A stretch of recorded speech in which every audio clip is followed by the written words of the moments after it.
ஸ்டாலின் அவர்கள் இந்த மத மோதலை தடுத்திருக்கிறதாக சேகர் பாபு வந்து சொல்றாரு. திருப்பரங்குன்றத்தில் ஏன் இவ்வளோ முக்கியத்துவம் கொடுக்கும்? இஷ்யூவே இவ்வளோ பெருசு ஆகாது இல்லையா? சாதாரணமாக இருந்திருக்குன்றீங்களா? நான் என்ன சொல்கிறேன், நான் எல்லாருக்கிட்டையும் கேட்டு வந்துட்டேன் சார். நீங்கள் வந்து வேற இடம் கொடுங்க, அந்த இடம் வேணால் இந்த இடத்துல நடத்த சொல்லுங்க. அப்போ இது ப்ரீ பிளான்ட் திமுக பாஜக பேசி வச்சுக்கிட்டு திமுக பண்ணது இல்லை, இஸ்லாமியர்கள் பாதுகாக்குது, சக்கரை வியூகம் அமைச்சு உங்களை தான் பாதுகாத்து இருக்குது.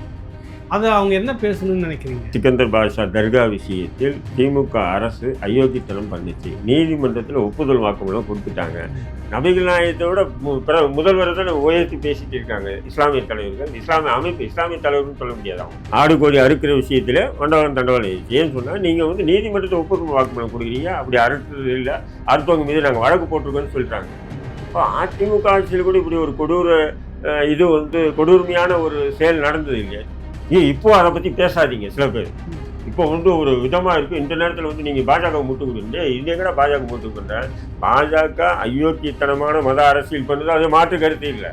அந்த அயோக்கியத்தனமான மத அரசியலுக்கு ஒத்து துணையாக இருக்குது திமுகன்னா அதை ஏற்றுக்க மாட்டேங்கிறாங்க. தமிழக அரசு என்ன புடுங்கிட்டாருன்னு நான் கேட்குறேன். ஒரு வழக்கு பதிவு செய்யறீங்க, ஏன் பதிவு பண்ணல, ஏன் கைது பண்ணல, என்ன காரணமாக இருக்குன்னு நினைக்கிறீங்க? பாஜக அவங்களுக்கு அண்டர் லிங்க் சார். இன்னொன்று நான் மறுபடியும் இப்போ சொல்றது, சரி எச்ராஜா செய்யல, காட்டேஸ்வரன் அதே கருத்து முன்மொழிஞ்சு பேசினார். வந்து ஒரு ஆளை நான் சொல்லல, திருமாவளவன் சொல்றாரு இல்ல, அண்ணன் சொல்றாரு இல்ல, உங்க கூட்டணி கட்சி தலைவர் தானே அவர் சொன்னது அடிப்படையில் ஒரு 5 பேரை கைது பண்ணி யூபால போட சொல்லி. என்ன நடக்குதுன்னா, இந்த இஷ்யூ ஒரு கோடு இருக்குன்னா அந்த கோடை அழிக்க முடியாது. பக்கத்தில் பெரிய கோடை போடணும் இல்லையா? 2024 வகுப்பு திருத்த மசோதா கொண்டு வந்தாங்க இல்லையா? கடுமையாக திமுக எதிர்த்தது, உச்ச நீதிமன்றத்தில் வழக்கு கூட போட்டது. அந்த சட்டத்தை தமிழ்நாட்டில் இந்த 2 நாளாக அமல்படுத்தினாங்க. ஓட் பேங்க் அமல்படுத்திட்டு சொல்றீங்க, மிகப்பெரிய விஷயம். உங்களை தவிர வேற யாருமே இதை பத்தி எதிர்க்கல, பேசலையே. கூட்டணிக்குள்ள இருக்கிறாங்களா? ஐயோ, நான் என்னன்னா இவங்க எல்லாமே திமுகவுடைய அடிமைகளா மாறி ரொம்ப காலம் ஆகுது. ஒரு ரெட்டை வேடம், அதே போல நீங்க மசோதாவுக்கும் ஒரு ரெட்டை வேடம். இதுதான் திமுக இன்னைக்கு நேற்று இல்ல. சரி, இறுதியா வந்து இஸ்லாமிய மக்களுக்கு திமுக பாதுகாப்பா நிற்கிறதா இல்லையா? அதை மட்டும் இல்ல, திரும்ப பாதுகாப்பு.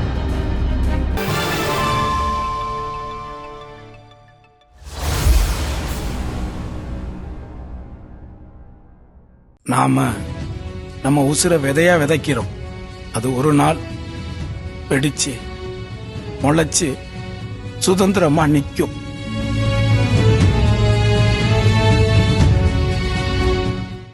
ராவணா பார்வையாளர்கள், தமிழ் உறவுகள் மற்றும் ராவணா நல விரும்பிகளுக்கு வணக்கம். இந்திய தேசிய லீக்கினுடைய தலைவர் சகோதரர் தடா ரஹீம் நம்மோடு இருக்கின்றார். வணக்கம். வாங்க.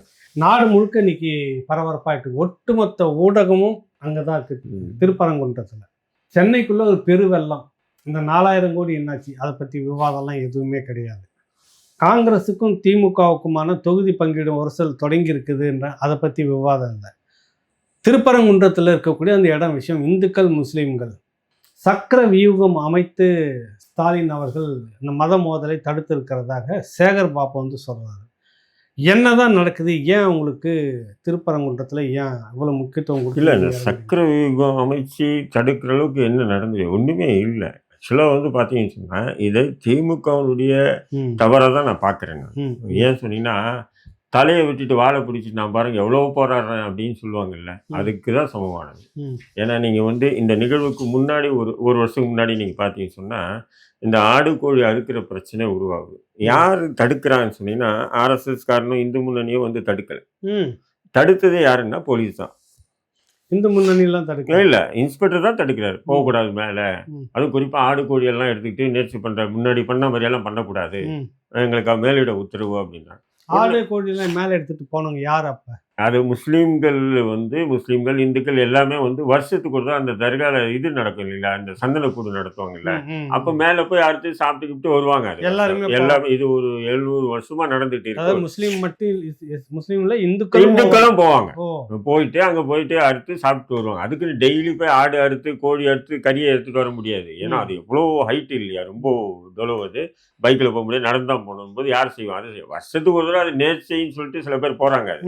அதை பண்ணிட்டு அதை தடுக்கும் போது தான் அவங்க என்ன பண்ணுறாங்க, அங்கே இருக்கக்கூடிய மாவட்ட எஸ்பி கிட்ட போய் புகார் சொல்கிறாங்க. அவரும் கண்டுக்கல. அப்புறம் கலெக்டர் கிட்ட சொல்ல அவங்களும் கண்டுக்கல. அப்போ அங்கே இருக்கக்கூடிய சில முஸ்லீம்கள் மட்டும் வந்து எதிர்ப்பு தெரிவித்து ஒரு சின்ன போராட்டம், ஒரு 50 பேர் சேர்ந்து ஒரு போராட்டம் பண்ணுறாங்க. அவ்வளோதான். அதுக்குள்ளே வந்து என்ன ஆயிடுச்சுன்னு சொன்னால் பிஜேபி ஆர்எஸ்எஸ் வந்து இறங்கிட்டாங்க. அங்கே வந்து இறங்கிட்டாங்க. இதில் என்ன ஒரு விஷயம்னா, தடுத்தது யாருன்னா இது திமுக போலீஸ் தான், இன்ஸ்பெக்டர். எஸ்பி யாரு, திமுக கட்டுப்பாடில் இருக்கிறது. கலெக்டர் யாரு, திமுகவினுடைய நியமனம். எல்லாமே திமுக தானே. அப்போ இது ஆரம்பத்தே திமுக இந்த விஷயம் தடுக்காம இருந்திருந்தா இந்த இஷ்யூவே இவ்வளவு பெருசு ஆகாது இல்லையா? சாதாரணமா இருந்திருக்குன்றீங்களா? நான் என்ன சொல்றேன், கடந்த ஆட்சிகள் அதிமுக திமுக மாறி மாறி வந்தது. அதிமுக ஆட்சி தொடர்ந்து 10 ஆண்டுகள் ஆட்சி பண்ணாங்க. அதுல கடைசியா வந்து எடப்பாடி முதல்வராக இருக்கும்போது பாஜக கூட்டணியிலேயே ஆட்சி பண்ணியிருக்காங்க. அப்போ கூட இந்த பிரச்சனை இல்லை. அப்பெல்லாம் நடக்கும்போது இப்ப ஏன் நடக்குதுன்னு நினைக்கிறீங்க? அதுதான் இது தடுத்தது யாருன்னா இன்ஸ்பெக்டர் தான் தடுத்தீங்க. அப்ப இந்த இன்ஸ்பெக்டர் ஆய்வாளர் மீது பல புகார் போச்சு. இன்ன வரையும் அவரை மாத்திர அவர் தான் இருக்காரு. அவர் முழுக்க முழுக்க ஆர்எஸ்எஸ் பிஜேபி என்ன சொல்றது கேட்கிறாரு. ஆர்எஸ்எஸ் பிஜேபி என்ன சொல்றதோ அதை இன்ன வரையும் கேட்டு இருக்கு. அல்ல, போலீஸ் வந்து திமுக அரசு கட்டுப்பாட்டில் தான் இருக்கிறாங்க. அப்ப ஆர்எஸ்எஸ் இந்துத்துவாவுக்கு வேலை செய்யக்கூடிய இன்ஸ்பெக்டர் இருக்கக்கூடாதுன்னு திமுக முடிவு எடுத்திருக்கணும். முடிவு ஏன் எடுக்கல? கேட்கறேன். அவன் காலகாலமா செஞ்சுட்டு இருக்குது, நீ ஏன் வந்து தடுக்கிற அப்படின்னு சொல்லி திமுக தரப்புல ஒரு நடவடிக்கை எடுத்திருந்தா இன்னைக்கு இவ்வளவு பெரிய இஷ்யூவே இல்லைண்ணா. புரியுதுங்களா? விட்டாங்க. அதுக்கப்புறம் என்ன பண்ணிட்டோம், அவங்க நீதிமன்றத்துக்கு போயிட்டோம். எப்பவுமே திமுக என்னன்னு சொன்னா, நமக்கு கெட்ட பேர் வரக்கூடாது, நீதிமன்றத்துக்கு போயிடும். எப்படி இங்க துப்புரவு தொழிலாளர்கள் வந்து போராடிட்டு இருக்கும்போது அவங்கள நம்ம அப்புறம் ஒருத்தர் விட்டு வழக்கு போட வச்சு போக்குவரத்து இடையூறா இருக்கு, நீதிமன்றம் தான் தூக்க சொல்லிட்டு எங்களுக்கு அது சம்பந்தம். அதே மாதிரிதான் இதை நீதிமன்றத்துக்கு கொண்டு போயிட்டாங்க. புரியுதுங்களா?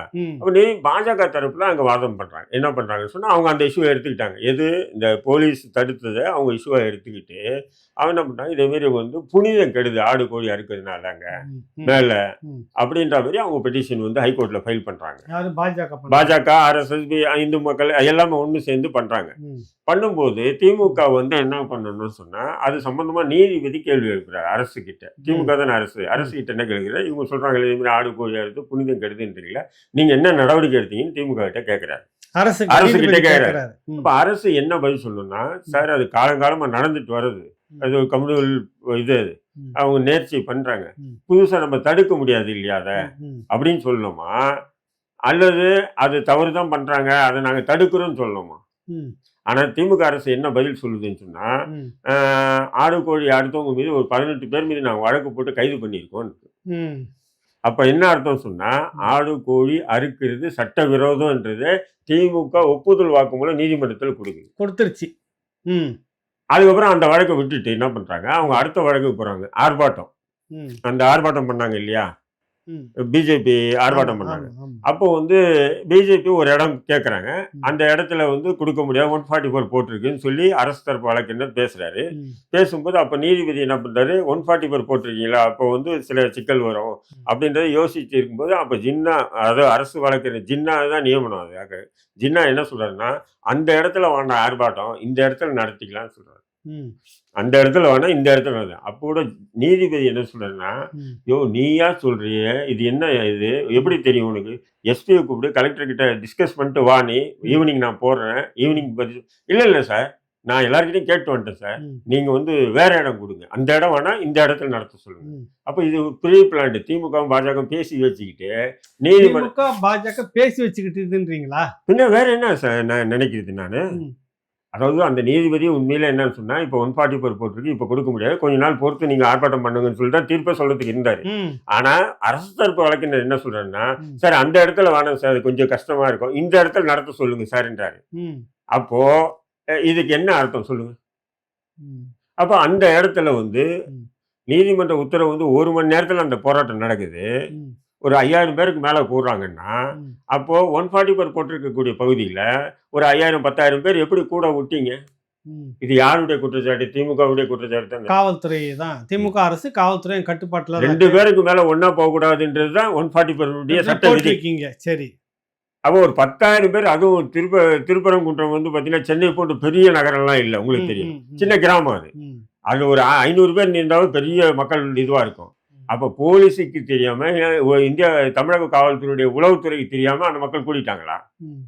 ஆனா நீ காலையில இருந்து பேப்பர்ல என்ன செய்தி வருது, எச் ராஜா வீட்டு காவல், ம். இந்து முன்னணியினுடைய தலைவர் கட்டேஸ்வரன் வீட்டு காவலுன்றீங்க. ம். ஆனால் எச் ராஜா வந்து பார்த்தீங்கன்னா இதில் இருக்காரு. ஆமா. காரைக்குடியிலேருந்து 1 ஹவரில் எப்படி வர முடியும் அவர் மதுரைக்கு? திருப்பரங்குன்றம் முடியாது. ம். கடேஸ்வரனுக்கு திருப்பூரோ பொள்ளாச்சியோ ம். அங்கேருந்து அவர் எப்படி 1 ஹவரில் வர முடியும்? வர முடியாது.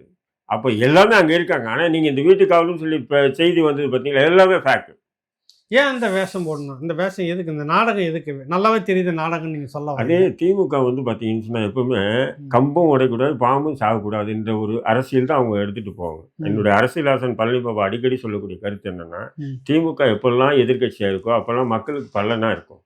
நல்லது நடக்கும். ஆமாம், மக்கள் பிரச்சனைகளை எடுத்து போராடும், எல்லாமே பண்ணும். எப்போல்லாம் ஆளுங்கட்சியாக மாறுதோ மக்களுக்கு விரோதமாக செயல்படுண்டான்னு ம். அவர் சொல்லி அவர் மறைஞ்சு கூட ஒரு 25 வருஷத்துக்கு மேலே ஆகுது. ம். ஆனால் அவர் சொன்னது இன்னைக்கு அப்படியே நடந்துட்டு வருது. யதார்த்தமான ஒரு விஷயம். ம். ம். ம். இன்னைக்கு பாருங்க, அந்த திருப்பரங்குன்ற விஷயம் இது ஆச்சு.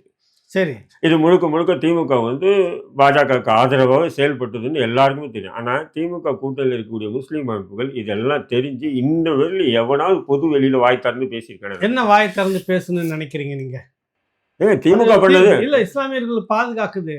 சக்கரை வியூகம் அமைச்சு உங்களை தான் பாதுகாத்து இருக்குது. அது அவங்க என்ன பேசணும்னு நினைக்கிறீங்க? நான் என்ன சொல்றேன், இதே மாதிரி வந்து இந்த சிக்கந்தர் பாஷா தர்கா விஷயத்தில் திமுக அரசு அயோக்கியத்தனம் பண்ணுச்சு. நீதிமன்றத்தில் ஒப்புதல் வாக்குமூலம் கொடுத்துட்டாங்க. ம். ஆடு கோழி அறுக்கிறதில்லை என்ற மாதிரி ம். இதெல்லாம் பெரிய தவறு. ம். திமுக காலகாலமா நடத்திட்டு தான் இருந்தாங்க. வருஷத்துக்கு ஒரு நடந்தது முறை. அப்படின்னு சொல்லி இந்த இஸ்லாமிய தலைவர்கள் பொது வெளியில பேசணுமா இல்லை? யாராவது வாய் திறந்து பேசியிருக்காங்களா? ம். நபிகள் நாயகத்துடைய 1500வது பிறந்தநாள் மீலாது விழா வந்து அரசு சார்பாக நடத்துறாங்க. அதுலேயும் கூட அத்தனை இஸ்லாமிய அமைப்பு தலைவர்களும் கலந்துக்கிறாங்க. ம். அங்க கூட வந்து இந்த திமுக ஆட்சி 4 ஆண்டு ஆட்சியில வந்து ம். இந்த இஸ்லாமிய சமூகத்துக்கு ஏற்பட்ட பின்னடைவுகளை பத்தி யாருமே வாய் திறக்கலையே. ம். நபிகள் நாயகத்தை விட முதல்வரை தான் உயர்த்தி பேசிட்டு இருக்காங்க இஸ்லாமிய தலைவர்கள். இஸ்லாமிய அமைப்பு, இஸ்லாமிய தலைவர்னு சொல்ல முடியாது அவங்கள. அமைப்பு. இஸ்லாமிய அமைப்பு தலைவர் தான் சொல்லணும். ம். புரியுதுங்களா? ம். அவ பேசுறாங்க. அப்போ இது எந்த வகையான அரசியலை இவங்க முன்னாடிக்காக ஒண்ணுமே புரியல எனக்கு. ம். திமுக வந்து பச்சை துரோகம் பண்ணுது இல்ல, இப்ப முஸ்லிம்களுக்கு. இஸ்லாமியர்களை பாதுகாப்பாரனாக இந்த அரசு இருக்குது அப்படின்றத நீங்க மறுக்கிறீங்களா? 100 இருக்காது. நான் இருக்குது அண்ணா, நான் என்ன சொல்றேன், பாதுகாத்து இருக்குது. நீங்க பாதுகாப்பு அரண்னு சொல்லி இருந்தீங்கன்னா இந்த ஆடு கோழி அறுக்கிறதுல உங்க வண்டவாளம் தண்டவாளம் தேறிச்சு. ம். ஆடு கோழி அறுக்கிற விஷயத்துல வண்டவாளம் தண்டவாளம் ஏறிச்சு. ஏன்னு சொன்னா நீங்க வந்து நீதிமன்றத்தை ஒப்புதல் வாக்குமூலம் கொடுக்குறீங்க. அப்படி அறுத்தது இல்லை, அடுத்தவங்க மீது நாங்க வழக்கு போட்டிருக்கோம்னு சொல்றாங்க. ம். இப்போ அதிமுக ஆட்சியில் கூட இப்படி ஒரு கொடூர இது வந்து கொடூரமையான ஒரு செயல் நடந்தது இல்லையா? திமுக ஆட்சியில் நடந்துச்சு. அப்ப இதை பத்தி நான் பேசினா நான் பாஜக சங்கியா? ம். இப்போ அதை பத்தி பேசாதீங்க சில பேர். ம். இப்போ வந்து ஒரு விதமா இருக்கு. இந்த நேரத்துல வந்து நீங்க பாஜக முட்டு கொடுங்க. இது எங்கடா பாஜக முட்டு கொடுக்குறேன்? பாஜக அயோக்கியத்தனமான மத அரசியல் பண்ணுது, அது மாற்று கருத்து இல்லை. ம். அந்த அயோக்கியத்தனமான மத அரசியலுக்கு ஒத்து துணையா இருக்குது திமுகன்னா அதை ஏத்துக்க மாட்டேன்றாங்க. ம். புரியுதுங்களா புரியுது, உங்களுக்கு? புரியுது, புரியுது. இப்ப இதுல ஒரு சந்தேகம் இருக்குது. நீதியரசர் வந்து உத்தரவு கொடுக்குறாரு. 10 பேராவது போய் நீங்க மேல ஏத்திட்டு வாங்க தீபத்தை. அவர் போய் ஒரு ஆய்வு பண்ணிட்டு வந்து சொல்றாரு. மனுதாரர் அவருடைய இது கேட்குறாரு. உத்தரவு நீங்க கொடுத்தீங்க, அது நடைமுறைப்படுத்தல. என்னன்னு திரும்ப போகும்போது அது அவருக்கு நீதிமன்ற பாதுகாப்புக்கு இருந்த மத்திய பாதுகாப்பு படையை நீங்க கூட போங்க அப்படின்னு அனுப்பி வைக்கிறாரு. இதுக்கு வந்து பத்திரிகையாளர்கள் உட்பட சில பேர் கட்சி தலைவர்களும் வந்து நீதிபதி மேல நடவடிக்கை கொலிஜியம், முதலமைச்சர் வந்து கொலிஜியத்துக்கு கடிதம் எழுதி அவர் வந்து நீக்கணும் அப்படின்ற முறை இது சரியா? இல்லைண்ணா, நீதிபதி வந்து வரம்பு மீறி செயல்பட்டது மாற்று கருத்து இல்லை. ம். இப்போ நீங்க சொன்னீங்க பார்த்தீங்களா, ம். ஒரு 10 பேர் போய் தீபத்தூண் ஏற்றுறது 10 பேர் இல்லை. ம். அது முருக பக்தர்கள் அத்தனை பேரும் போய் தான் ஏற்றிட்டு இருக்காங்க காலகாலமாக. உங்களுக்கு தெரியும். அதுவும் வந்து ஏற்கனவே ஏற்றுற இடத்துல ஏற்றிட்டாங்க. ம். மறுபடியும் இன்னொரு இடத்துல ஏற்றுறதுன்றது ஆகம விதிக்கு எதிரான ஒரு விஷயம். நம்ம விட அவருக்கு தெரியும் நல்லா. ம். இருந்தாலும் அவரும் என்னவோ ஆர்எஸ்எஸ் பாஜக மாதிரி வீம்பு பிடிச்சி இந்த வாட்டி எப்படியாவது ஏற்றியே ஆகணும். புரியுதுங்களா? ம். 10 பேர் போய் தீபம் ஏற்றுவாங்களா? அது தீபம் ஏற்றுறதுக்கே பார்த்தீங்கன்னு சொன்னால் அன்றைக்கி அந்த பேப்பரில் நான் படித்தேன். நான் அது எத்தனையோ லிட்டர் எண்ணெய், அது கொப்புரை, அது இதுன்னு ஆமா. சொல்லிட்டு பார்த்தீங்கன்னா அதுவே பல லட்சம் ரூபாய்க்கு வெகுமான அளவுக்கு ஆகுது. ம். ஏதோ நீ போய் 10 பேர் போய் ஏற்றிட்டு வாங்கன்னா ஏதோ கையில் வந்து திரியை கொளுத்தி போய் ஏற்றிட்டு வர்றது தீபம் இல்லையே. அது வந்து உண்மையிலே பார்த்தீங்கன்னு சொன்னால் ஆகம விதிக்கு எதிராக அது ஒரு கேளிக்கையான செயலாக இருக்கா இல்லைங்களா? அப்போ இந்த விஷயத்தை நீதிபதி தன்னுடைய உத்தரவுல பிறப்பிச்சது என்பது ஒரு தவறான முன்னுதாரணம். ரெண்டாவது, நீதிபதிகள் பெரும்பாலும் வந்து பாத்தீங்கன்னு சொன்னா சாட்சிகள் ஆதாரங்களை வச்சுதான் தீர்ப்பே சொல்லுவாங்க. விவாதங்களை வச்சுதான் ஆமா, எடுப்பாங்க. சாட்சிகளை. ஆனா மனசாட்சியின் அடிப்படையில் இவர் தீர்ப்பு சொல்றாருன்னு சொன்னா இது பாபர் மசூதி தீர்ப்பு மாதிரி தான் வருது. பாபர் மசூதிக்கு எப்படி ஆதாரங்கள் இல்லை, சாட்சிகள் இல்லை, இருந்தாலும் வந்து அந்த இடம் பெரும்பான்மையா விரும்புறாங்க, அதுக்காக கோயில் இடம் அப்படின்னு சொன்னாங்க இல்லையா? அந்த மாதிரி தீர்ப்பு தான் நீதியரசர் ஜி சுவாமிநாதன் சொல்லியிருக்காரு. அதுவும் இன்னும் எக்ஸ்ட்ரீமா போயிட்டு எங்களுக்கு இங்க இருக்கக்கூடிய சிஐஎஸ்எஃப் அனுப்பி விடுறேன் அப்படின்னு சொல்றதெல்லாம் டூ மச்சா தெரியுது. ஏன்னு சொன்னா அவருக்கு இல்ல அது எப்படி தெரியுது, நீங்க அப்படி எப்படி சொல்ல முடியும்? ஏற்கனவே உத்தரவிட்டு இருக்குது, காவல்துறைக்கு ஒத்துழைக்கணும், நிர்வாகம் ஒத்துழைக்கணும், எல்லாமே ஒத்துழைச்சு மாவட்ட நிர்வாகம் ஒத்துழைச்சு நடத்தணும்னு சொன்னதை நடத்தவில்லை என்று மனு போனதால தான் இனி வேற வழியிலன்னு என்கிட்ட இருக்கிற இந்த நீதிமன்றத்தில் இருக்கிற போலீஸா அனுப்புறாரு. ஏற்கனவே செய்திருக்கீங்க போலீஸ். நான் அதுதான் சொல்றேன், அது வந்து முழுக்க தவறுங்க. ஏன்னு சொன்னா போலீஸ் செய்யலன்னா கண்டெம்ட் ஆஃப் கோர்ட் தான், அதுக்குதான் போறாரு. அப்படி போகும்போது இல்ல கண்டெம்ட் ஆஃப் கோர்ட் போடலாமே தவிர எப்பா இப்போ கவர்மெண்ட் செயல் மாட்டாங்க, வா கிளம்பு நம்ம எல்லாம் போய் ஏற்றிட்டு வருவோம். இது வந்து நீதித்துறையினுடைய அது ஒட்டுமொத்த நீதித்துறைக்கு அவமானமான ஒரு செயல். அது புரியுதுங்களா? அது நீதிபதி அதை செய்யக்கூடாது. இப்ப எப்படின்னு சொன்னா, இப்ப நான் குற்றவாளிங்க, நீங்க நீதிபதி, நான் தான் அந்த கொலை பண்ணன்றது உங்களுக்கு தெரியும், உங்க கண்ணாலே பார்த்திருக்கீங்க நான் தான் கொலை பண்ணேன்னு. ஆனா சாட்சிகளும் ஆதாரம் இல்லை, ஆனா என்னை விடுவிக்க வேண்டிய சூழ்நிலைக்கு நீங்க தள்ளப்படுறீங்க. அப்படி மீறி எனக்கு தண்டனை கொடுக்கணும்னா நீங்க நீதிபதியா இருக்கக்கூடாது. கவனத்தை கழட்டி வச்சுட்டு கூண்டில் வந்து ஏறி நின்று இவன் கொலை பண்ண நான் பார்த்தேன்னு சொன்னதான் எனக்கு தண்டனை கிடைக்கும். உண்மையா இல்லைங்களா? ஏன்னா நீதி பரிபாலனம் என்பது சாதாரணமானது இல்லை. அந்த நீதி தேவதையினுடைய கண்கள் ஏன் கட்டப்பட்டிருக்கு? நீதிக்கு முன்னாடி நிக்கிறவன் யாரு என்னன்னு பார்க்க கூடாது, நீதியின் அடிப்படையில் தான் தீர்ப்பு சொல்லணும். அப்படி இருக்கா இல்லைங்களா? ஓகே, நான் கேட்க வர்றது இதுக்காக திமுக கூட்டணி கட்சிகள், திமுக அல்ல கவனிக்கணும், கூட்டணி கட்சிகள் எல்லாம் சேர்ந்து நீதிபதி வந்து முதலமைச்சர் கொலிஜியத்துக்கு எழுதி மாத்தணும் என்பது நடைமுறையில சாத்தியமா? இல்ல, மாத்தணும்ன்றது மாத்தக்கூடாதுன்றது, மாத்தணும்னு சொல்லி ஒரு தரப்பு, மாத்தக்கூடாது என்று ஒரு தரப்பு, அது நடக்கும். ஆனா நீதிபதி வந்து உண்மையிலே வந்து பாத்தீங்கன்னு சொன்னா வரம்பு மீறி செயல்பட்டிருக்காரு. அப்படி தன்னிச்சையா நடவடிக்கை எடுக்க முடியாதுன்ற தன்னிச்சையான தீர்ப்புகள் மூலியமா. ஏன்னா இரண்டு தரப்பு, அதுவும் வந்து இது ஒரு ஆனா இது வந்து எப்படின்னு சொன்னா அரசு பாஜக பேசி வச்சுட்டு தான் நடந்தது. நான் இதுதான் சொல்றேன், நானு இப்படி ஒரு நிகழ்வு நடக்க போது நீதித்துறை மூலியமா இப்படி ஒரு இது RSS பாஜக நடத்துதுன்றது தமிழக இன்டெலிஜென்ஸ் மூலியமா திமுக தலைவருக்கு தெரியுமா தெரியாதா? இதுதான் என்னுடைய கேள்வி. தெரியலன்னு சொன்னா திமுகவுடைய ஃபெயிலியர்னு நான் எப்படி தெரிஞ்சிருக்கும் அவங்களுக்கு? எப்படி ஏங்க இன்டெலிஜென்ஸ்ன்றது சாதாரணமானது இல்லைங்க. நீதிமன்றத்துக்கு ஒரு இன்டெலிஜென்ஸ் வச்சு நீதிபதி, எந்த நீதிபதி அவர் எப்படிப்பட்டவர் இல்லைங்க, ஒவ்வொரு நீதிபதிகளும் எந்தெந்த நீதிபதி எந்தெந்த மனநிலை கொண்டவங்க, இந்த வழக்கு யார்கிட்ட போகுது, இந்த வழக்கினுடைய இது எப்படி ஆகும். ஏன் சொன்ன, என்னதான் நீதிபதியா இருந்தாலும் போலீஸ் யாரு, டிரைவர் யாரு? போலீஸ் தானே, டிசி தானே டிரைவர். அவன் கரெக்டா சொல்லுவான், பயன்படுத்தப்பட்டது எல்லாமே இன்டெலிஜென்ஸுக்கு தெரியும். அப்படி இருக்கும்போது இந்த தீர்ப்பு GR சுவாமிநாதன் பெஞ்சுக்கு போகுது. GR சுவாமிநாதன் இப்படி சொல்ல போறாருன்றது நீங்க சொல்றதை வச்சு பாக்குறப்ப இது எல்லாத்துக்கும் காரணம் திமுக தான். திமுக தெரிஞ்சே பாஜகவுக்கு ஒத்துழைச்சிருக்குன்னு எடுத்துக்கலாமா? எடுத்துக்கலாம். இல்ல, அதுதானே உண்மை. இது நிறைய பேருக்கு தெரியாம நுனிப்புல் மேய்ஞ்ச மாதிரி அந்த நீதித்துறையோ நீதித்துறையுடைய பரிமாணமோ எதுவுமே தெரியாம ஒரு இன்டெலிஜென்ஸுடைய செயல்பாடுகள் என்ன தெரியாம தான் என்ன பண்றான், ஆஹா திமுக வந்து சூப்பரா பண்ணிச்சு, சங்கிகளை ஓட விட்டாங்க, விரட்டி அடிச்சாங்க அப்படின்றாங்களே தவிர. இல்ல, எங்களுக்கும் அப்படிதான் தோணுது. இஸ்லாமிய மக்களை பாதுகாத்திருக்குது, நீங்க மறுக்கிறீங்களா? அத இல்ல, நான் என்ன சொல்றேன், தீப ஏற்றத்துக்கு இஸ்லாமியர்கள் என்ன சம்பந்தம்? நீங்களும் சொல்றீங்க பாதுகாத்திருக்கீங்க. பிரச்சனை வந்திருக்குங்க, வழக்கம் மாதிரி கலவரம் வந்திருக்கு, அதை தடுத்துருச்சுல, சக்கர வியூகம் போட்டு தடுத்திருக்காருல்ல ஸ்டாலின். இஸ்லாமிய மக்கள் சிறுபான்மையில் பாதுகாத்திருக்கிறாங்கல்ல. நான் என்ன சொல்றேன், தீபம் பிரச்சனை, அவங்க தீபம் மீறி ஏற்றுவான்றாங்க. நீங்க அரசு இல்ல காலங்காலமா எங்க ஏற்றுவாங்களோ அங்கதான் ஏற்றணும், நீ ஏத்திட்டீங்க. இப்போ இது அரசுக்கும் அரசுக்குள்ள பிரச்சனை, எங்களை எதுக்கு வம்புக்கு இழுக்கிறீங்க இதுல? எனக்கு புரியல. அது ஏதோ முஸ்லீம்களை நாங்க தான் பாதுகாத்தோம், நாங்க தான் பாதுகாத்தோம்னு சொன்னா இதுல எதுக்கு முஸ்லீம்களை வம்புக்கு இழுக்கணும்ன்ற நான் வம்புக்கு இழுத்துதான் நீங்க நினைக்கிறீங்களா? நான் ஏதாவது முஸ்லீம் நான் சொல்றேன், இந்த வாதம் பிரதிவாதத்துல முஸ்லீம் வழக்கறிஞருக்கு உள்ள போயிட்டு இது தப்பு சரின்னு எதனா வாதாடினாங்களா? இல்லன்றீங்களா? இல்லையா, யாருமே வரல. இல்லையே.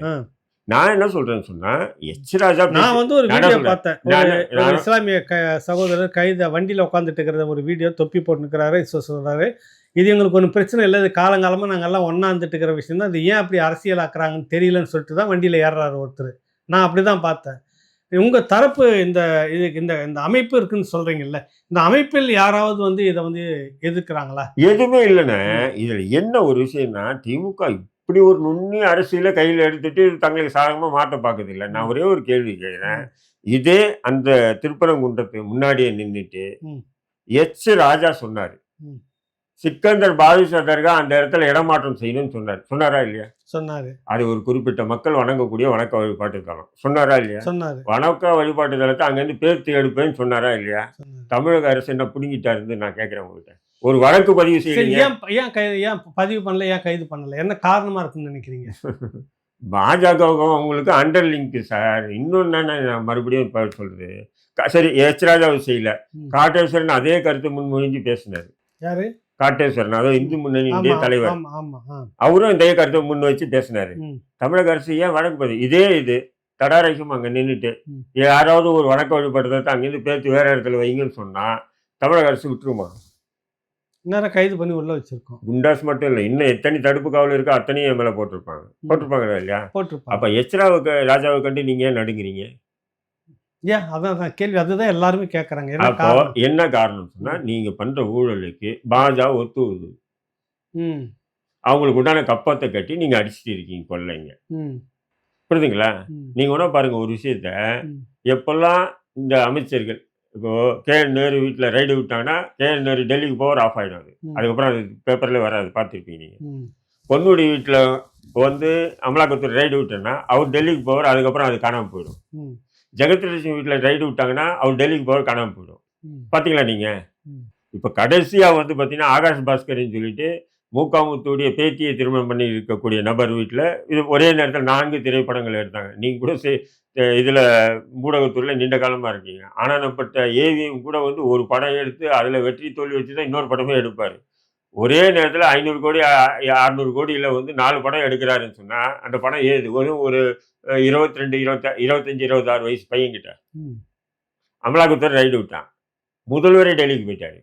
ஏன்னா அது குடும்பமாச்சு, அது ஆஃப் ஆயிடுச்சு.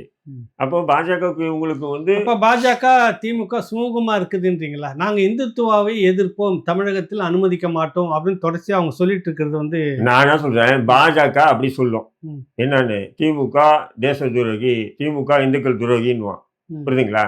இவங்க வந்து பாசிசம் பயங்கரவாதம் பாஜகன்னுவான். ஆனா 2 பேருக்குள்ள அண்டர் லிங்க் வருது. இந்த அண்டர் லிங்க் என்னன்னு ஒரு கேள்வி வருது. திருமாவளவன் நேற்று வந்து அவர் சொல்லியிருக்கிறாரு, இதற்கு காரணமானவர்களை வந்து வழக்கு பதிவு செய்து உஃபா சட்டத்தில் கைது பண்ணணும். அது எப்படிப்பட்ட மோசமான சட்டம்னு உங்களுக்கு தெரியும். ஏற்கனவே அவரையே எதிர்த்து இருக்கிறார். ஆனால் முதலமைச்சருக்கு அந்த கோரிக்கையை வைக்கிறார். இதற்கு காரணமான இந்துத்துவ ஆட்களை வந்து இந்த சட்டத்துல கைது பண்ணி உள்ள வைக்கணும். ஒரு ஆளை போட சொல்லுங்க. டில் இருந்தா நீங்க சொல்றீங்க இல்ல, திமுக அரசு உண்மையில வந்து RSS பாஜகவுக்கு வந்து ஒரு ஆளை நான் சொல்லல, திருமாவளவன் சொல்றாரு இல்ல, அண்ணன் சொல்றாரு இல்ல, உங்க கூட்டணி கட்சி தலைவர் தானே அவரு. அவர் சொன்னது அடிப்படையில் ஒரு 5 பேரை கைது பண்ணி யூபால போட சொல்லுங்க. நான் அதுக்கப்புறம் நம்ம பேசுறது மாத்திக்கலாம். திமுக 1000 ரூபா பேசல, நீங்களும் பேச, நானும் பேசுறேன். மாட்டாங்கன்னு சொல்றீங்களா? போட மாட்டாங்க. இவங்க பண்றது அப்பட்டமான அரசியல். திமுக பண்ணது அந்த ஆடு கோழி அறுக்க கூட இல்ல, அப்பட்டமான அரசியல் நீங்க சொல்றீங்க. கூட இத்தனை இஸ்லாமிய கொஞ்சம் கட்சிகள் இருக்காங்கல்ல, கூட்டம் இல்ல, அவங்களுக்கு பசிக்குதுன்னு. எனக்கு பசி இல்ல, அவங்களுக்கு பசிக்குது. தேர்தல் வருது, அதுக்கு மத சம்பந்தப்பட்ட அரசியலை விட்டு அதுதானே. அவங்க தேர்தல் வருது, அவங்களுக்கு அங்கீகாரம் கிடைக்கணும். அங்கீகாரம் இல்லைன்னா செத்து போடுவானுங்க அந்த தலைவர்கள் எல்லாம். ஒரு தடவை திமுக கழட்டி விட்டுச்சுன்னா அவங்க எம்எல்ஏ MP ஆகலைன்னு சொன்னா அவங்களுக்கு அரசியல் அங்கீகாரம் இல்லை, அனாதைகள் ஆயிடுவானுங்க. நம்ம அப்படி இல்லை, மக்களோட மக்களா இருந்து களத்திலிருந்து வந்தவங்க. நமக்கு அரசியல் அங்கீகாரம் ஒரு மயிருக்கு சமம்னு சொல்லிட்டு நம்ம மக்கள் பிரச்சனை தான் தொடர்ந்து பேசிட்டு வருவோம். இவன் கூப்பிட்டான் அவன் கூப்பிடுவான்றதை நம்ம பார்க்க மாட்டோம்.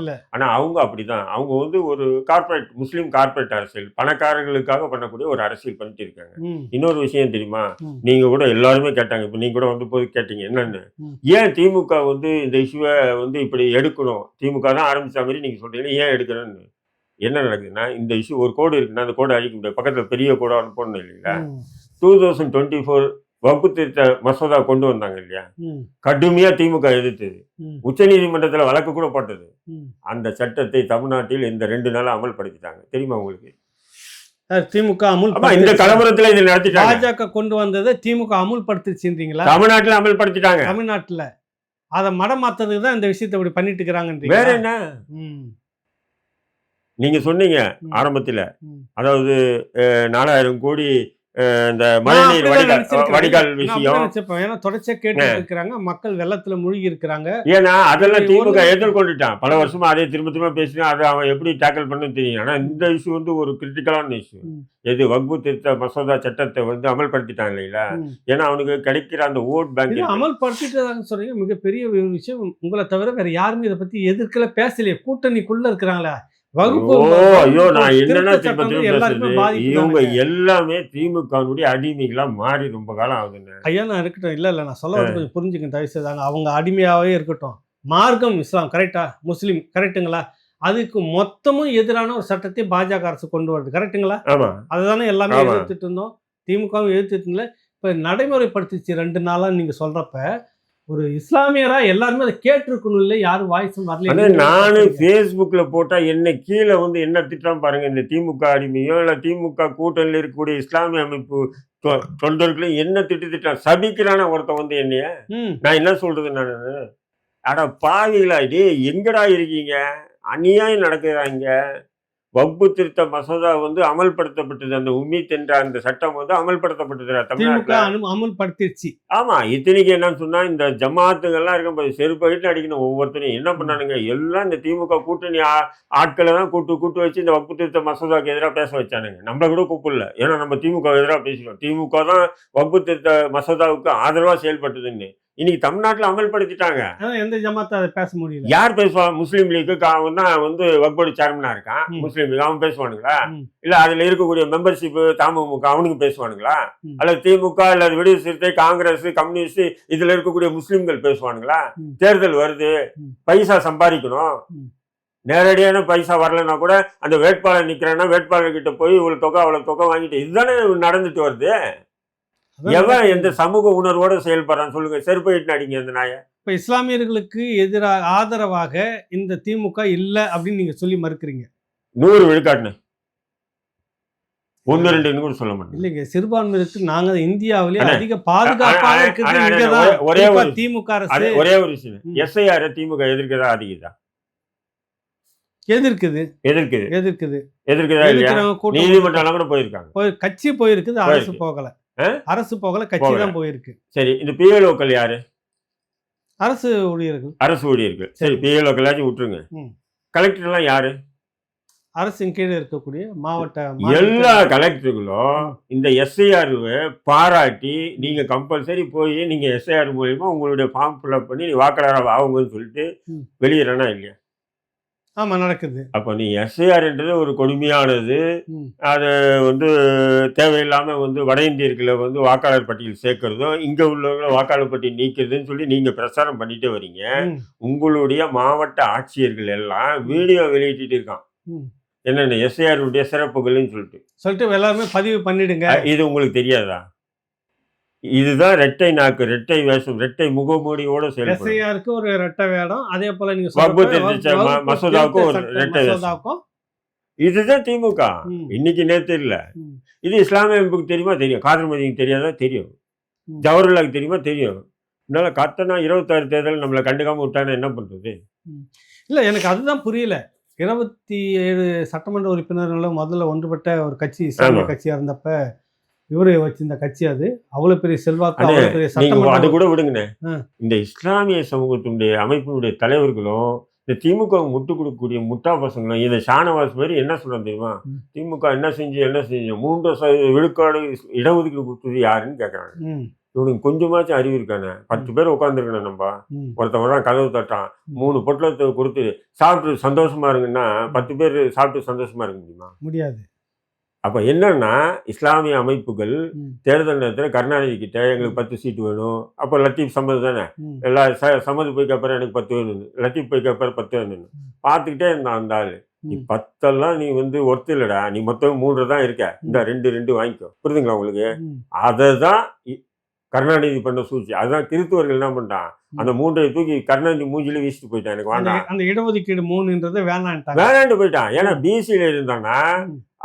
திறமை இருந்துன்னு வச்சுக்கலாம் 5 பேர் 6 பேர் கூட போகலாம் ஆமா. பிசி கோட்டால இருந்து. ஆமா. ஆனா தனி இடஒதுக்கீடுன்னா ம்.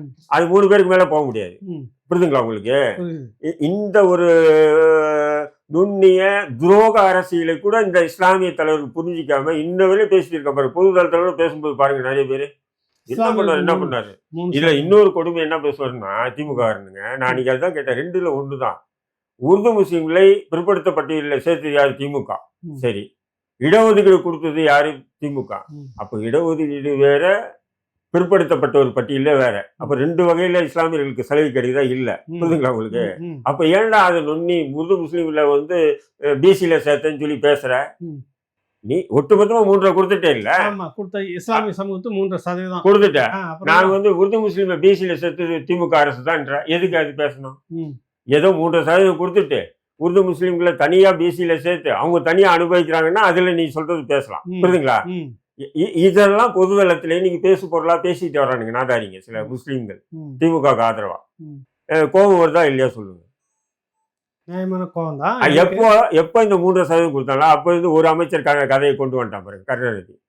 அதுக்கு முன்னாடி 2 பேர் 3 பேர் எல்லாம் இருப்பாங்க திமுக. எப்போ அந்த 3% இடஒதுக்கீடு கொடுத்தானோ ஒரு கட்டத்துல வந்து 17 பேர் இருந்தாங்க. 20க்கு மேற்பட்ட சட்டமன்ற உறுப்பினர் எல்லாம் இருந்தாங்க. என்ன ஆச்சு? ஏன் அப்படி இப்படி மாறிச்சு? என்ன காரணம்? இருக்கக்கூடிய அமைப்புகளை பிரிச்சு யாரு பிரிச்சுன்னா யாரு பிரிச்சுன்னா திமுகவுக்கு அதிகமான பங்களிப்பு இருக்கு. பிரிக்கத்தில் நம்பர் 1ங்க. வைகோ சமீபத்துல கூட ஏதோ ஒரு முறை முன்னாடி பிரிஞ்சு பேசினாரு. முஸ்லீம் கட்சி டாக்டர் ராமதாஸ் கூட இருந்தா பேராசிரியர் தீரனை பிரிக்கலையா? உனக்கு என்ன சிரமம் எவ்வளவு இருக்கு? நீ ஒரு தனியா ஆரம்பி, எல்லாத்தையும் நான் பாத்துக்கிறேன். தீரன் அவர் வந்து சொல்றாரு, ரஹீம் இப்படி சொல்லிட்டாரு, யாருன்னு கலைஞர் துரோகின நம்பாதீங்க. அவர் பேச்சை கேட்டுட்டு அப்படியே பிரிஞ்சு காணாம போயிட்டார். ஏன் விடுதலை சிறுத்தைகள் இந்த வள்ளுவன் சொல்லிட்டு முதல்ல உங்களுக்கு தெரியும் அண்ணன் கரிகாலன் திருமாவளவன், அவங்க 2 பேர் தான் அழகா பிச்சாரா இல்லையா? ஏன் இப்போ கூட திமுக எடுத்துங்க, திமுக கூட்டணி விட்டு விடுதலை சிறுத்தை விலகட்டும், பன்னீரசு ஷானவாசு இன்னும் எத்தனை பேர் போவானோ தெரியல திமுக நோக்கி. பிரித்தாளும் சூழ்ச்சியில வந்து அவங்க பிஹெச்டி முடிச்சிருக்காங்க. இங்கெல்லாம் இல்லை, பிஹெச்டி முடிச்சுட்டாங்க. பிஹெச்டியில் மாஸ்டர் டிகிரி முடிச்சிருக்காங்க. சரி, இறுதியாக ஒரு சந்தேகம் எனக்கு. இப்போ தர்காவுக்கு போகிறோம், வேளாங்கண்ணிக்கெலாம் நாங்கள் போகிறோம். இந்துக்கள் தர்காவில் போயிட்டு பண்ண வேண்டியதெல்லாம் பண்ணுறோம். எல்லா மக்களும் வராங்க, கிறிஸ்தவர்களும் வராங்க, அங்கே முஸ்லீம் இருக்காங்க, இந்துக்களும் இருக்கிறாங்க, எல்லாருக்குமே எல்லாமும் பண்ணுது. இன்னும் சில தர்காக்கள் போனால் பலியிடுறதெல்லாம் கூட நடக்குது. இஸ்லாமியனும் பலி இட்டுட்டு இருக்கிறான், இந்துக்களும் பலி இட்டுட்டு இருக்கிறான். எல்லாம் ஒன்றா தான் நடந்துங்குது தமிழ்நாட்டுக்குள்ள. எல்லாம் நடந்துட்டு கண்ணெதிர்க்க பார்த்துட்டு தான் கடந்து போகிறோம். அப்படியே அந்தாண்ட தாண்டி போய் வேளாங்கண்ணியில் போய் முட்டி போட்டு ஜபம் பண்ணிட்டும் வரோம். கரெக்டுங்களா? எல்லா இடத்துலையும் நடக்குது. கிறிஸ்தவர்களும் வராங்க, அந்த மாதிரி தர்காவும் பார்க்குறாங்க, பக்கத்தில் இருக்கிற இந்து கோயிலும் பார்த்து கும்பிட்டுட்டு போகிறாங்க. நல்லா தான் இருந்துட்டு இருக்குது. ஏன் திருப்பரங்குன்றத்தில் இந்த பிரச்சனை? இல்லை, அதான் அது ஆரம்பமே. நீங்கள் சொல்லிட்டீங்க தொடக்கத்தில், அங்கே இஸ்லாமியனும் ஆடு மாடு பலி, ஆடு கோழி பலி எல்லாமே பண்ணிட்டு, முஸ்லீமும் கொடுத்துக்கிட்டு இருக்கிறான். அது ஒரு பொதுவான பலின்ற மாதிரி தான் வருஷத்தில் அவனுக்கு வேண்டுதலுக்கும் செய்துட்டு இருந்தான்றதை ஏன் இத்தனை வருஷமும் இல்லாமல் இப்போ இது வந்து அப்படி அரசியல் ஆகுது? இது RSS பாஜக அவங்களுடைய அஜெண்டாவே அதுதானே. கவர்மெண்ட் நீங்கள் எச்சரிக்கையாக இருக்கணுமா இல்லையா? நான் எதை சொல்லுவேன், இப்போ வந்து எனக்கு தெரிஞ்சு, உங்களுக்கு எப்படி தெரியல, தீபம்னு சொன்னா திருவண்ணாமலை தான் ஏற்றுவாங்க. முதல்ல அங்கதான் இருந்தது எனக்கு தெரிஞ்சு. இப்பதான் 2-3 வருஷமா எல்லா ஊர்லயும் தீபம் ஏற்றுறாங்க. அப்போ இந்த இடத்துல தீபம் கூட வந்து பார்த்தீங்கன்னா பல 100 ஆண்டுகளாக வந்து பார்த்தீங்கன்னா வேற இடத்துல தான் ஏற்றுறாங்க. அந்த உச்சி பிள்ளையார் கோயிலுக்கு அந்த பக்கம் தான் இது. இப்போ புதுசாக ஒரு கல்லில் அங்கே தான் ஏற்றுவேன்னு சொல்லி RSS பிஜேபி அடம் பிடிக்குதுன்னு சொன்னால், அப்போ அடம் பிடிச்சி நீதித்துறை வரையும் அவங்க கட்டுப்பாட்டில் கொண்டு வந்திருக்காங்கன்னா திமுக என்ன பண்ணிட்டு இருந்தது? இதுதான் கடைசியாக நான் சொல்கிறேன், கேட்குற கேள்வி. இன்டெலிஜென்ஸ் அதை நாங்கள் எதிர்க்கிற மாதிரி ஆதரிக்கிறோம் அப்படின்றாங்களா? அதான் சொல்லலாம், தலையை விட்டுட்டு வாழை பிடிச்சிட்டு நாங்கள் பாருங்கள் எவ்வளோ கடுமையாக இருக்கோம் அப்படின்னு காட்டிக்கிறாங்க. சரி, இறுதியாக வந்து இஸ்லாமிய மக்களுக்கு திமுக பாதுகாப்பாக நிற்கிறதா இல்லையா? அதை மட்டும் சொல்லி. இல்லை, திரும்ப பாதுகாப்புன்னு சொன்னால் ஒவ்வொரு முஸ்லீமும் இறைவனுடைய பாதுகாப்பில் தான் இருக்காங்க.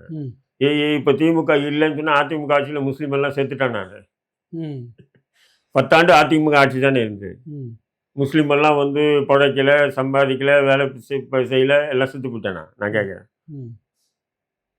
இப்படி ஒரு நெரேட்டிவை தொடர்ந்து செட் பண்ணுறாங்க. அதாவது திமுக இல்லைன்னா முஸ்லீம்களை பாதுகாப்பு.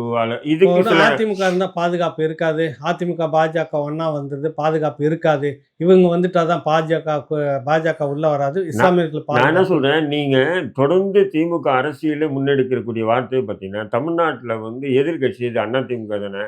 அதிமுக முன்னிலைப்படுத்தி இவங்க அரசியலே பேச மாட்டாங்க, பாஜக முன்னிலைப்படுத்தி தான் அரசியல் பண்ணுவாங்க. அது திமுக மட்டும் இல்லை, அதை வளர்க்கணுமா? இல்லைண்ணா, விசிக, கம்யூனிஸ்ட், காங்கிரஸ். நான் என்ன கேட்குறேன், இங்கே பாஜக 3லேருந்து 4% வாக்குகளுக்கு மேலே இல்லை. இங்கே பிரதான எதிர்கட்சி அதிமுக தான். நீ அதிமுகவை எதிர்த்து அரசியல் பண்ணுறான்னா பாஜக ஏன்னு சொன்னால் சிறுபான்மை ஒடுக்கப்பட்ட மக்கள் எல்லாம் சாலிட் வாக்கு வரணும். இதுதான் இவங்களுடைய சித்தாந்தம். நான் இதுதான் அவங்ககிட்ட கேள்வி வைக்கிறேன். ஏன்டா நீங்கள் தொடர்ந்து RSS பாஜக முன்னிலைப்படுத்தி அவங்கள ஏன் வளர்த்து விடுற? புரியுதுங்களா இல்லையா? புரியுது. நீதிமன்றத்துக்கு போன்றது, அங்க நீதிமன்றத்துல வந்து விட்டுறது, RSS இதுக்கு முன்னாடி எல்லாம் ஊர்வலம் நடக்கல. உங்களுக்கு நீதித்துறை பத்தி நல்லா தெரியும்னா, ஒரு நீதித்துறையில வந்து அரசு தரப்பு வந்து சாதாரண எதிர்ப்பு, சம்பிரதாய முறையிலான எதிர்ப்பு, கடுமையான எதிர்ப்பு இருக்கு.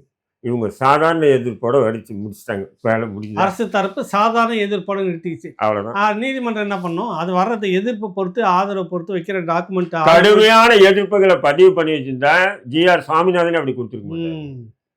அப்ப விட்டு கொடுத்தது முழுக்க இவங்க தான். ஏன்னா நீதித்துறை என்பது அரசு வழக்கறிஞருடைய வாதத்தை 70 விழுக்காடுக்கு மேல கேட்டுட்டு 20-25 விழுக்காடு தான் எதிர் தரப்புல கேட்டுட்டு தான் தீர்ப்பே சொல்லுவாங்க. புரியுதுங்களா? அப்போ அரசு தரப்புல வைத்த வாதங்கள் என்ன? இதுதான் என்னுடைய கேள்வி. நீ நல்லது, நிறைய தகவல்கள் வந்து சொல்லியிருக்கீங்க.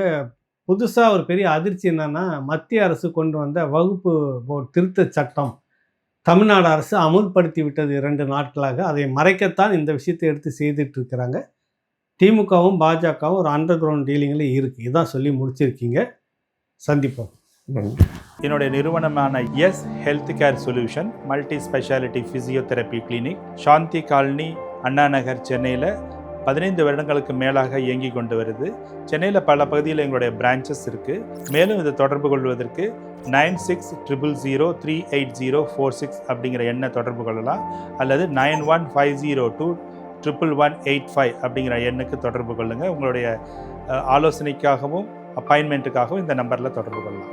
உங்களுடைய சந்தேகங்களுக்கு வாட்ஸ்அப் மூலியமாகவும் எங்களிடத்தை தொடர்பு கொள்ளலாம். உங்களுடைய சந்தேகங்களை நீக்கிறதுக்காகவும் ட்ரீட்மெண்ட் குறித்த தெளிவான விளக்கத்தையும் நான் உங்களுக்கு வாட்ஸ்அப் மூலியமாக சொல்கிறோம். ஆன்லைன் கால்லையும் எங்கள்கிட்ட அப்பாயின்மெண்ட் இருக்குது. நீங்கள் வர முடியாதவங்க அந்த ஆன்லைன் வசதியை பயன்படுத்தி கொள்ளலாம். 16 ஆண்டுகளாக சிறையில் இருக்கிறார். ஈழத்தமிழர்களுக்காக போராடி அந்த போராட்டத்தின் வந்து சட்டப்படி அவர் வந்து தண்டிக்கப்பட்டிருக்கார். ஆமாம், ரொம்ப அந்த அம்மா வந்து ஏதோ ஒரு சின்ன வேலை செய்து அந்த பிள்ளைங்களை இது வரைக்கும் கொண்டுட்டு வந்துட்டு இருக்கிறாங்க. சமாளிக்க முடியல. மருத்துவம் மெரிட்டில் தான் கஷ்டப்பட்டு படித்து தான் வந்திருக்குங்க பிள்ளைங்க.